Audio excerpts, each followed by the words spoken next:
The air in the corridor didn't just smell of ozone, it tasted of it, sharp and metallic on the tongue. Princess Alara pressed her face against the hardened bio-weave of Kalen Thorne's chestplate, her fingers digging into the gaps of his armor. Above them, the station's structural supports groaned, vibrating with the impact of incoming plasma fire. She married the monster to save her people, but found a protector instead. "Stay close," Kalen growled, the vibration of his voice resonating through her chest. He raised his kinetic barrier, the translucent blue energy field flaring bright white as it absorbed a volley of superheated rounds. With a fluid, terrifying grace, he returned fire, his motions a blur of calculated violence. The butcher of Antares IV is now the only thing standing between the princess and death. He didn't flinch. He didn't retreat. He was an apex predator in his natural element, and for the first time in her life, Alara wasn't the prey. 6 hours earlier, the only danger in the air had been the suffocating weight of political expectation. The grand spire of the Galactic Council had been pristine, a gleaming testament to order and civilization. Alara stood at the altar, her ceremonial robes shimmering like liquid starlight, while the High Counselors watched with impassive, compound eyes. Beside her stood Kalen Thorne. In the polished reflection of the viewports, he looked like a fracture in the room's perfection, broad, scarred, and radiating a density that terrified her. Her people, the Xylanthian ascendancy, whispered the stories. They called humans Space Orcs. They called them unkillable brutes born of a Deathworlder cradle. Thorne was the avatar of that fear, the man who had broken the Third Fleet. Yet, here he was, stiff in a dress uniform that strained against his shoulders, reciting vows of peace with a rough, halting sincerity. "I, Kalen Thorne, offer my life for yours," he had said. At the time, Alara thought it was merely a ceremonial platitude required by the treaty. She believed the Terran spirit was nothing more than aggressive expansionism masked as resilience. She was wrong. The explosion had ripped through the sanctity of the hall, not with a bang, but with a pressure wave that shattered the crystalline windows. Chaos erupted instantly, while the Xylanthian guards froze, paralyzed by the sudden sensory overload. Thorne was already moving. It was a terrifying display of human ingenuity. Override pure instinct honed by centuries of survival. He didn't dive for cover. He dove for her. Now, back in the burning corridor, the memory of that tackle was the only thing keeping Alara grounded. The separatists, radical factions from both sides who preferred war to compromise, were closing in. "We need to breach the maglock on the hangar," Thorne shouted over the roar of a collapsing bulkhead. His eyes, usually cold and assessing, locked onto hers with a fierce intensity. "I need you to bypass the encryption. I can buy us time, but I can't hack Xylanthian code." Alara's hands shook. I can't. The systems are in lockdown." "You can," Thorne insisted, hauling her up as a fresh wave of heat rolled over them. "Look at me, Alara. We're walking out of this. That is a promise." He spun around, leveling his mag rifle at the breach where 3 armored figures emerged.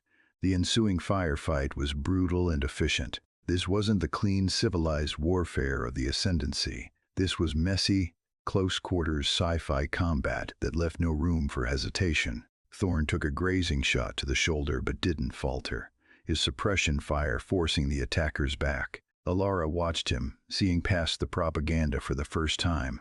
Peace wasn't signed in ink. It was forged in a crossfire. He was bleeding for her. A man she had been taught to despise was acting as a living shield against the searing light of the energy bolts. The demonization of the enemy often crumbles under personal interaction and shared struggle. And as Thorne gritted his teeth, swapping a power cell with lightning speed, Alara realized that the terrifying resilience of humanity wasn't about destruction. It was about an obstinate refusal to die, or to let those they cared for fall. She scrambled to the terminal, her fear transmuting into focus. If the Space Orc could hold the line against an army, she could certainly break a firewall. The maglock disengaged with a pneumatic hiss, the heavy blast doors sliding open just as the corridor behind them vanished in a ball of searing orange plasma. Kalen shoved Alara through the aperture, his body a solid wall shielding her from the heat. He fired one last, deafening burst from his mag rifle, collapsing the ceiling behind them to seal the pursuit. "Move," he rasped, his voice tight with pain.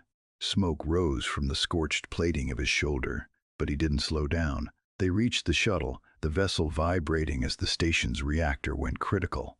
As Kalen initiated the launch sequence, his hands flying over the controls with surprising dexterity, Alara watched him. The adrenaline was fading, replaced by a hyper-awareness of his presence. She saw the tremor in his hand that he fought to control, the sheen of sweat on his brow. True peace requires more courage and maintenance than waging war, and right now keeping them alive was an act of war against the chaos. They didn't speak until they broke the atmosphere, the burning station shrinking into a silent star behind him. Kalen slumped back, the adrenaline crash hitting him. Alara reached out, her cool, slender fingers covering his scarred knuckles. The contact was electric, a grounding wire for two souls drifting in the dark. "You came back for me," she whispered. "I don't break treaties," Kalen grunted, though he didn't pull his hand away. "And I don't leave my partner behind." A testament to the desperate defense the couple had mounted while waiting for reinforcements. But the true battle was just beginning. The Gelanthian High Council chamber was a theater of cold judgment. High Counselor Valeris Alara's father stood at the apex, surrounded by the elite guard. His mandibles clicked in fury, his gaze fixed on the human standing beside his daughter. The air crackled with hostility. The council viewed the attack as proof of human treachery, a plot to assassinate the princess. "The Terran coalition cannot be trusted," Valeris boomed. "This warlord likely orchestrated the attack himself to play the hero. We should execute him and mobilize the armada." The guards leveled their energy pikes. Alara stepped forward, but Kalen moved faster. He didn't draw a weapon. He didn't tense for a fight.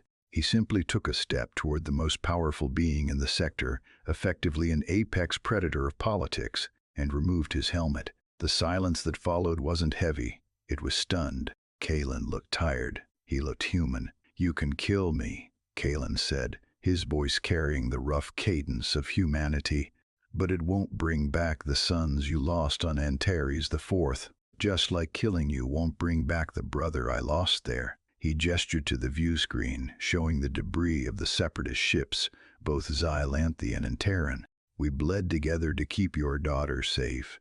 My engineers patched your hull. Your medics stitched my side. Shared trauma can bridge the gap between vastly different cultures, Counselor. We found a way to coexist in the middle of a firefight. If we can do it there, you can do it here." Valeris stared at the human, waiting for the arrogance, the aggression expected of a sci-fi villain. Instead, he saw only exhaustion and resolve. "He fought for me, Father," Alara added, her voice ringing with newfound steel. She took Kalen's hand, interlacing their fingers in full view of the council. "He is not a monster. He is my husband." The tension in the room didn't break. It evolved. The High Counselor's posture softened, the aggressive angle of his crest lowering. He looked from the scars on Kalen's face to the fierce determination in his daughter's eyes. "The treaty stands," Valeris announced, the words echoing like a gavel strike. As the council dispersed, muttering about the strange resilience of the Terran spirit, Kalen looked down at Alara. The political mask was gone, replaced by a genuine weary smile. They had survived the fire, and in the cooling embers they had found something far more durable than a diplomatic agreement. "So," Kalen murmured, squeezing her hand, "is marriage always this loud?" Alara laughed, a bright sound that chased away the memory of the explosions. "Only the good ones, Warlord. Only the good ones."